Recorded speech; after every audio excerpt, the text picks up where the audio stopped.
Wa ma asabakum min musibatin fabima kasabat aydikum.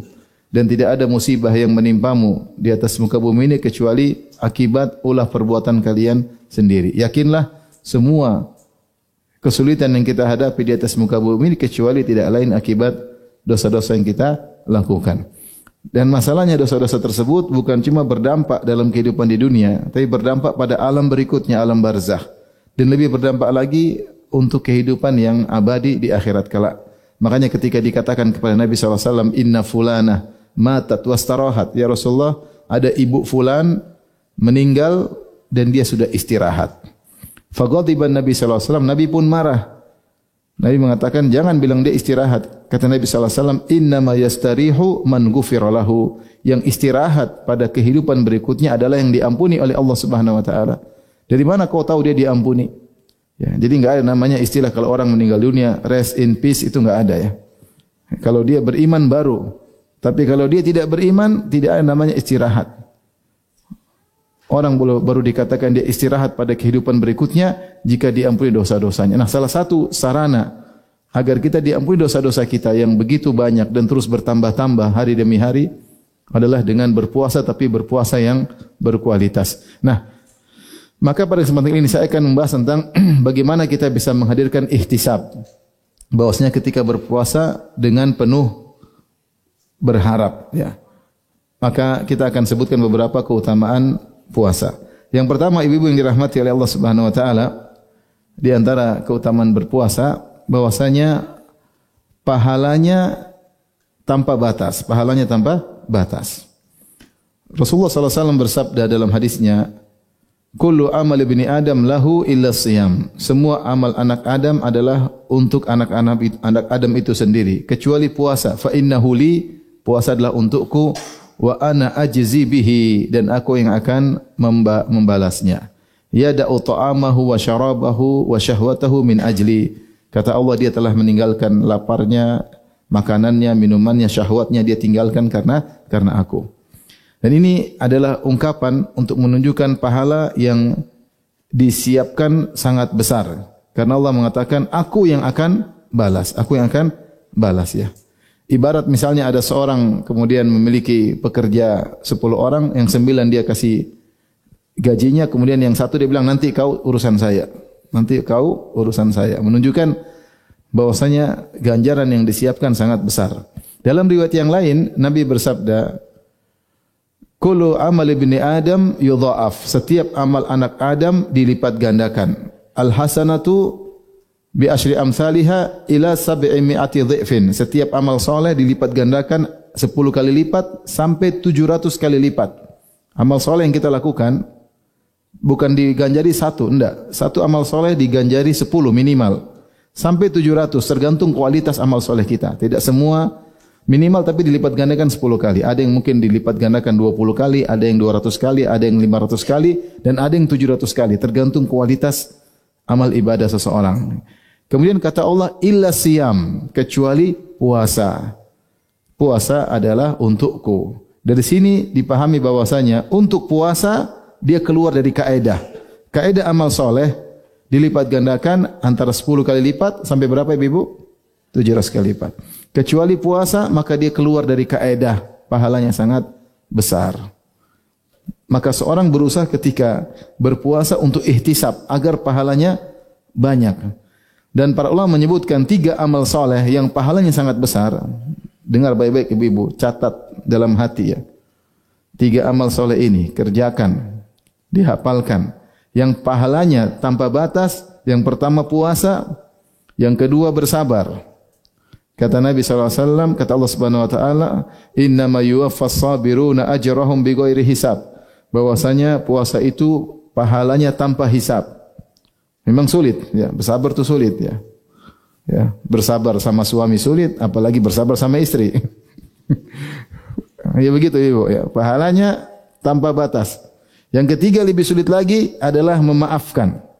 Memaafkan. Kata Allah Subhanahu wa taala, wa jazaa'u sayyi'atin sayyi'atun mithluha. Faman afa wa aslaha fa ajruhu 'ala Allah. Innahu la yuhibbudz zalimin. Kata Allah, balasan keburukan adalah keburukan semisalnya. Jadi Allah mengatakan kalau kau ingin balas, boleh, tapi setimpal. Kalau ada orang mukul kamu sekali pukulan, kau boleh balas sekali pukulan. Kalau ada orang bilang kamu dengan nama hewan, misalnya kucing, boleh kau balas juga kucing, tidak apa-apa. Tidak dosa. Tetapi ada pilihan opsi yang lain yang lebih baik. Kata Allah, faman afa wa aslaha. Siapa yang memaafkan dan melakukan perbaikan, fa ajruhu 'ala Allah, maka pahalanya di sisi Allah. Ini metode Allah untuk menunjukkan bahwasanya pahalanya sangat besar. Maka siapa yang mudah memaafkan, mudah berlapang dada, maka pahalanya sangat besar. Dan orang yang paling utama kita maafkan adalah orang terdekat kita. Maka ini di antara 3 amalan yang sangat besar. Puasa tadi apa? Puasa, kemudian apa? Bersabar, kemudian memaafkan. Ini sangat dibutuhkan sama ibu-ibu, terutama ibu-ibu zaman now ya. Oleh karenanya untuk memberi gambaran tentang agungnya pahala puasa, bagaimana mudah meningkatkan derajat seseorang, kisah 2 orang yang masuk Islam bersamaan. Ada qadima rajulani ila Nabi sallallahu alaihi wasallam wa kana islamuhu jami'an. Ada 2 orang datang ke Madinah hijrah bareng-bareng dan Islamnya bareng-bareng. Wa kana ahaduhuma ashadda ijtihadan minal akhar. Yang satu lebih semangat beribadah daripada yang lainnya. Taruhlah si A dan si B. Si A lebih semangat ibadah daripada si B. Islamnya bareng-bareng. Jadi mulai dari nol sama-sama, mulai dari nol. Si A lebih semangat ibadah dari si B. Semangat ibadah sampai akhirnya dia masuk dalam medan pertempuran dan dia mati syahid. Mati syahid. Yang si B ibadahnya biasa-biasa saja. Lebih semangat si A. Namun si B akhirnya diberi umur oleh Allah sampai tahun depan. Baru dia meninggal dunia. Setelah keduanya meninggal dunia, ternyata Talha bin Ubaidillah, salah seorang sahabat yang dijamin masuk surga, dia bermimpi. Dia mengatakan, "Fara'aitu fima yaran na'im." Aku bermimpi sebagaimana mimpi yang dilihat oleh seorang.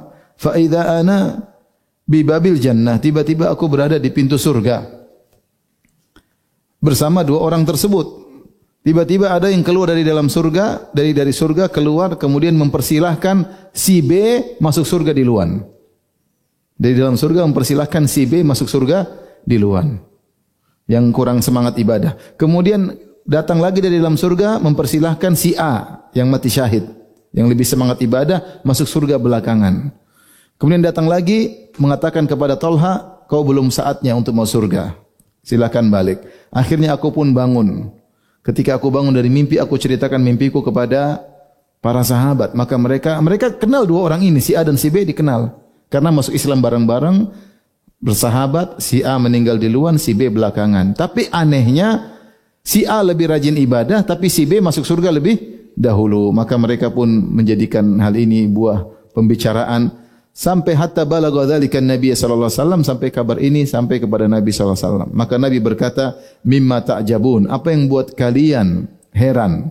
Kata mereka, "Ya Rasulullah, ini si B, si A lebih semangat ibadah, mati syahid lagi. Kenapa si B bisa masuk surga lebih dahulu?" Maka Nabi menjelaskan sebabnya.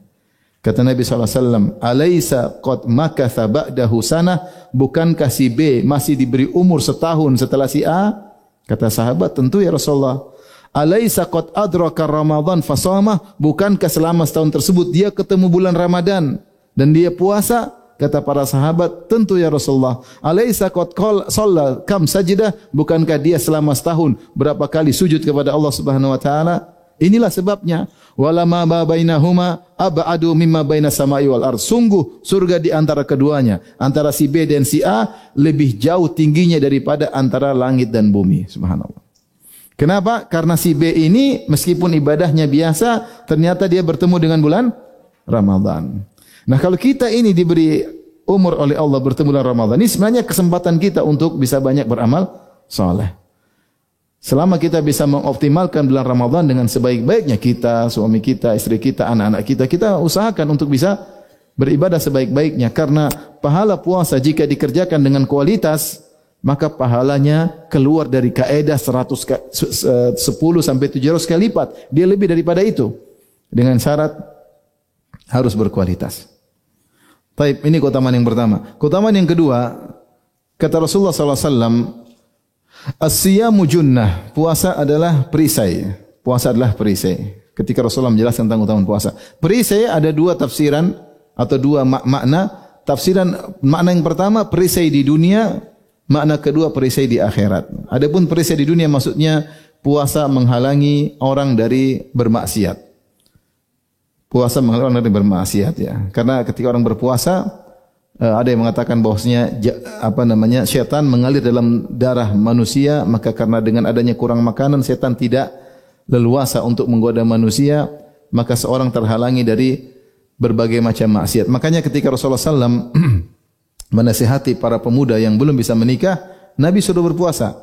Kata Nabi SAW, ya ma'syaras syabab, man istata'a minkumul ba'a falyatazawwaj. Wahai para pemuda sekalian, pemuda dan pemudi tentunya, siapa yang mampu di antara kalian untuk menikah, punya kemampuan secara finansial, ekonomi, maka menikahlah. Kenapa? Fa innahu aghaddu lil basar, menikah lebih menundukkan pandangan, wa ahsanu lil farj, dan lebih juga menjaga kemaluan. Faman lam yastati, siapa yang tidak mampu, fa alaihi bisiyam, maka hendaknya dia puasa. Di zaman sekarang ini yang gejolak maksiat di mana-mana, jika seorang ingin agar dia terhindar dari maksiat, dia punya perisai. Kalau ada setan menggoda, dia punya perisai. Maka di antara jalan terbaik adalah banyak berpuasa. Banyak berpuasa. Puasa Senin Kemis, puasa Daud, ya. Banyak berpuasa. Kalau dia tahu dirinya lemah, mudah tergoda oleh berbagai macam godaan, maka hendaknya dia berpuasa. Karena kondisi dia berpuasa, secara otomatis Allah akan bikin ada namanya perisai, sehingga dia tidak mudah untuk bermaksiat. Ini makna pertama, puasa adalah perisai. Yang kedua, perisai di akhirat. Maksudnya perisai agar dia tidak terkena api neraka jahanam. Ibaratnya kalau ada api neraka ingin menyambar-nyambar, maka ada perisainya. Perisainya adalah puasa. Maka ini di antara keutamaan berpuasa.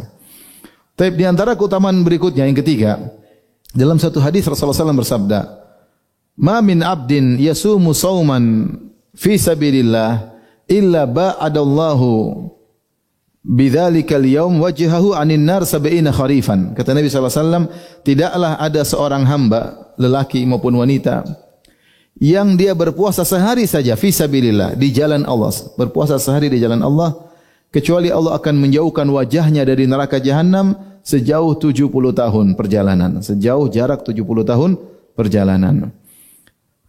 Para ulama menyebutkan tentang makna tidaklah seorang pun berpuasa sehari di jalan Allah. Apa maksudnya berpuasa sehari fi sabilillah? Ada yang mengatakan maksudnya kalau dia berjihad, dia mengangkat senjata, perang melawan orang-orang kafir, dia berjihad jalan Allah, sambil berjihad dia puasa. Dan ini banyak para salaf demikian. Mereka ingin cari pahala. Mereka sambil berjihad, sedang perang, mereka juga sambil berpuasa. Sehingga kalau mereka meninggal dalam kondisi berpuasa, karena pahalanya besar. Ini pendapat pertama. Pendapat lain mengatakan ini maksud dengan fisabilillah tidak terbatas pada perang, tapi maksudnya ikhlas. Ketika dia berpuasa, dia ikhlas karena Allah, benar-benar mencari ridha Allah Subhanahu wa taala. Maka jika puasanya berkualitas, diterima oleh Allah, maka dia akan dijauhkan dari neraka jahanam sejauh 70 tahun perjalanan. Dan ini adalah luar biasa, adalah ibadah yang sangat agung. Taib. Keutamaan puasa berikutnya, bahwasanya puasa, kata Allah Subhanahu wa taala, kata Nabi sallallahu alaihi wasallam, "Walladzi nafsu Muhammadin biyadihi", demi zat yang jiwa Muhammad di tangannya, "la khalufu famis shaim atyabu indallahi min rihil misik." Sungguh aroma yang keluar dari mulut seorang sedang berpuasa yang bau tidak enak, akibat mungkin sisa makanan di mulutnya, atau mungkin dari lambung keluar aroma yang tidak enak. Nah, itu namanya khuluf. Namanya khuluf. Kata Allah, kata Nabi sallallahu alaihi wasallam, "La khulufu famis shaim", aroma yang tidak enak keluar dari mulut seorang yang berpuasa, "atyabu indallahi yaumal qiyamah", lebih disukai oleh Allah pada hari kiamat kelak, atau lebih wangi daripada rihil misik, daripada minyak kasturi. Apa itu misik? Misik adalah minyak kasturi, yang minyak tersebut diambil dari gumpalan darah yang ada pada seekor rusa. Jadi rusa dia mengalami semacam gatal-gatal, kemudian akhirnya kulitnya menggumpal seperti membulat, dalamnya masuk darahnya. Lama-lama darah tersebut menggumpal, lama-lama dia gatal, kemudian dia garu-garukan perutnya, maka jatuhlah kantung tersebut. Itu kantung dari kulitnya. Kantung tersebut kayak ada penyakit tapi dia kantung di perut rusak, kemudian masuk darah dalamnya, kemudian akhirnya dia garuk-garukan, akhirnya jatuh kantung tersebut. Kantung tersebut diambil oleh orang pemburu misik, kemudian diolah jadilah minyak kasturi. Ini minyak sangat mahal karena nyarinya enggak gampang. Tidak semua rusa punya seperti ini. Tidak semuanya rusa seperti. Kalau yang nakal mereka rusanya belum dijatuhin sudah dibunuh rusanya untuk diambil apa? Kantong tersebut. Tapi kalau yang baik ditunggu kantongnya jatuh sendiri.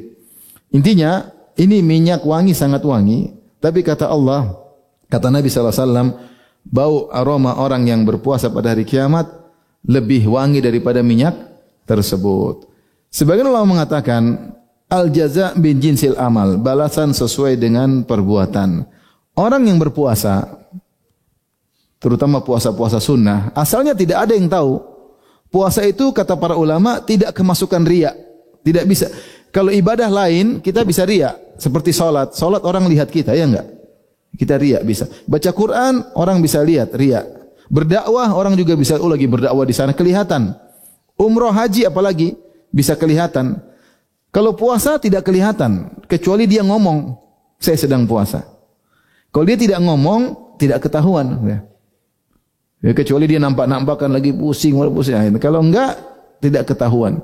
Makanya di antara yang menjadikan ibadah puasa ibadah yang agung, dia adalah ibadah yang selamat dari riya.